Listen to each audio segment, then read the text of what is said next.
Daan-daang piso o libong pisong halaga ng umano'y shabu ang nasabat mula sa isang tulak ng ilegal na droga sa Daraga, Albay. Ang sospek isang buwan ding minanmana ng mga otoridad. Mula sa Bicol, may report si Nomer Corporal.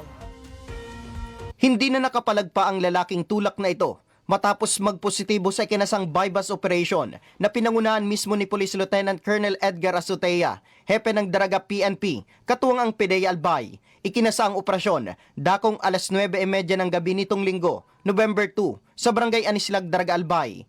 Nagresulta ang operasyon sa pagkakaaresto ng suspect na kinilalang si alias Toto, 40 anyos, na residente ng Legazpi City at kabilang sa watchlist ng reyon. Ayon sa hepe, isang buwan din ang pagmamanman sa suspect matapos makatanggap ng sumbong mula sa isang concerned citizen patungkol sa illegal na gawain ng suspect. Nakuha mula sa kanya ang 29 na pakete ng hininalang shabu na nagkakalaga ng mahigit 856,000 pesos. Kung po tayo umasa sa pagbibenta ng droga, gawin nating hanap buhay.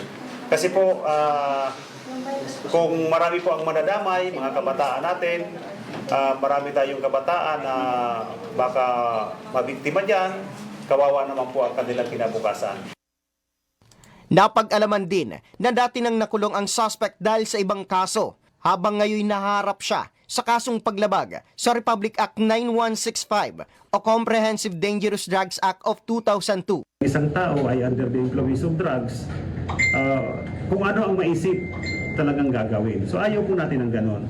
Dapat yung ating mga kababayan naglalakad kahit medyo may malayo ang bahay, medyo sa interior, naglalakad sila na safe. Samantala, sa datos ng Daraga PNP, lahat na ng barangay o 54 barangay sa Daraga ang idineklara ng drug cleared, habang hinihintay na lang maideklara bilang drug cleared municipality ang naturang bayan. Para sa totoong balita sa Bagong Pilipinas, Nomer Corporal, Congress News.